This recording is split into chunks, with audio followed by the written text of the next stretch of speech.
neither federal nor reserve, is created.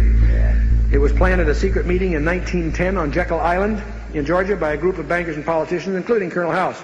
And this transferred the power to create money from the Treasury of the United States government to a group of private bankers.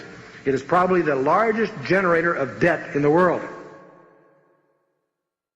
And we know from Isaiah 10, Micah 5, and several other passages that one of the key titles of the Antichrist is the Assyrian. The Assyrian. We believe that the stage is being set for global tyranny.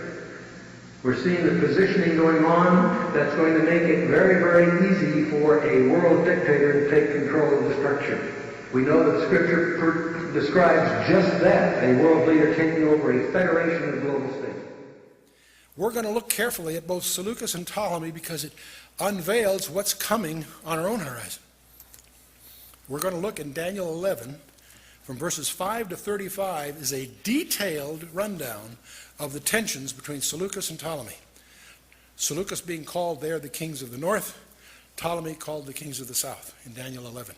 Very key passage for us to understand. Continuing in Daniel 8, from verse 23 on, the language starts to go beyond its applicability to Antiochus Epiphanes. It says, in the latter time of their kingdom, when the transgressors are come to the full, a king of fierce countenance and understanding dark sentences shall stand up. Most scholars believe this is piercing beyond Antiochus Epiphanes. It's looking to the last of the line, which will be the Antichrist. For a king of fierce countenance and understanding dark sentences stand up, and his power shall be mighty, but not by his own power, and he shall destroy wonderfully, and he shall prosper and practice, and shall destroy the mighty and holy people. And through his policy also he shall cause craft to prosper in his hand, and he shall magnify himself in his heart, and by peace shall destroy many. Wow. By peace he shall destroy many. He shall also stand up against the prince of princes, but he shall be broken without hand. So most scholars recognize this as an allusion to the person we call the Antichrist. Well, let's take a look at Daniel 11 for what insights it will give us.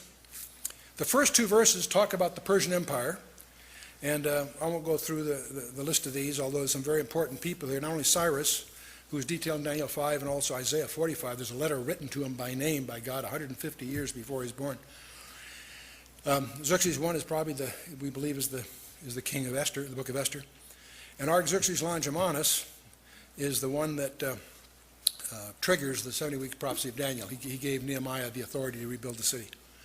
But from verse 3 and 4, we talk about Alexander the Great. And that, of course, has been detailed for us in Daniel 8 for us. And that follows then what follows after verse 4 are when the generals divide the empire. And again, we're going to focus on, and the passage focuses on primarily Seleucus and Ptolemy.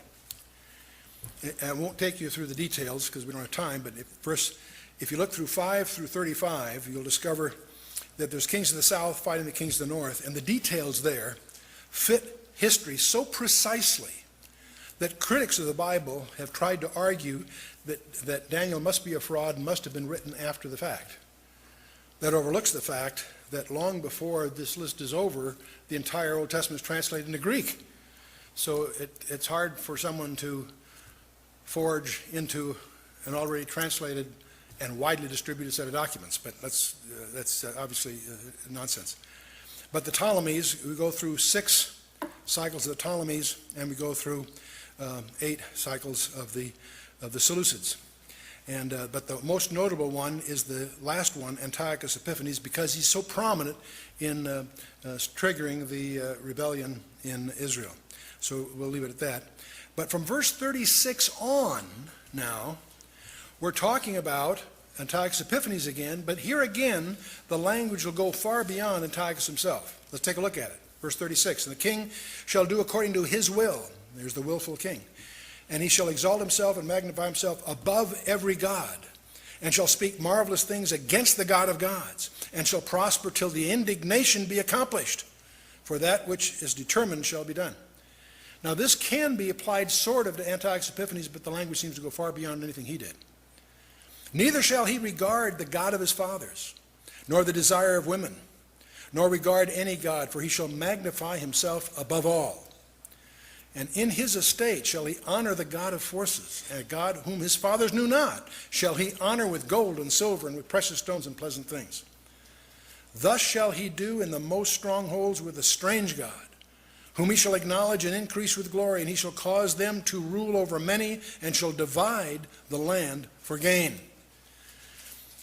And at the time of the end, now at this point, see, from verse 36 to 40, you can sort of argue that may be just flowery language talking about Antiochus Epiphanes. But from verse 40 to the end of the chapter, it's clearly far beyond Antiochus Epiphanes. But it's as if he's looking through him to the end time.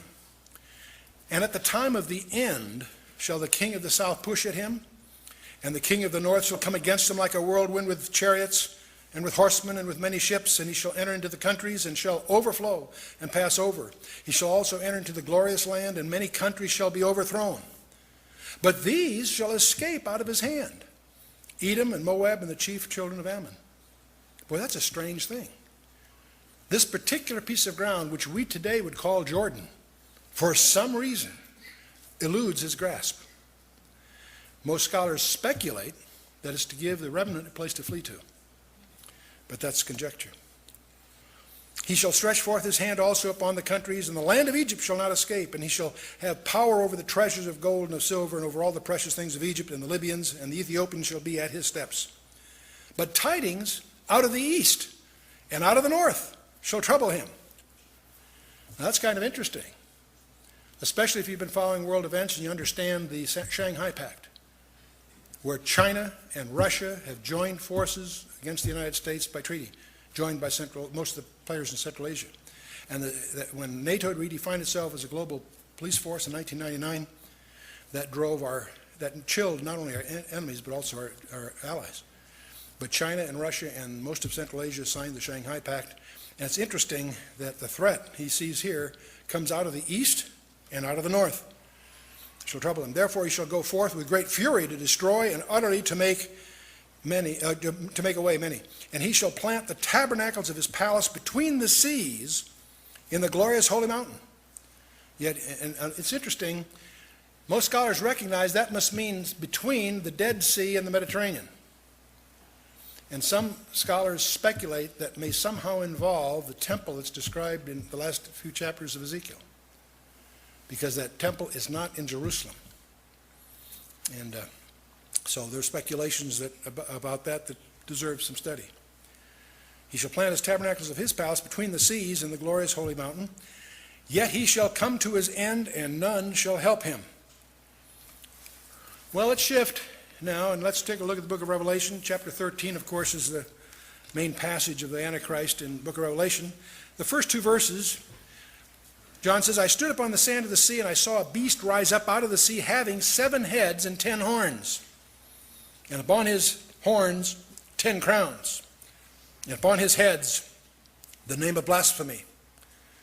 And the beast I saw was like unto a leopard, and his feet was as the feet of a bear, and his mouth as the mouth of a lion.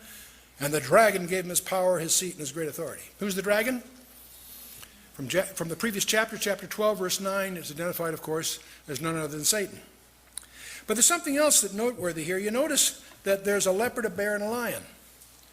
That echoes in our ears because we remember those are the principal idioms used in Daniel chapter 7. The lion was Babylon, the bear was Persia, and the leopard was Greece.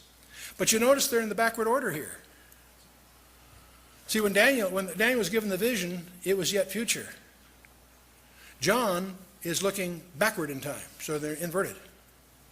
Interesting. But somehow, this final empire bears marks of all its 3 precedents. And worthy of note. Satan has 7 super kingdoms.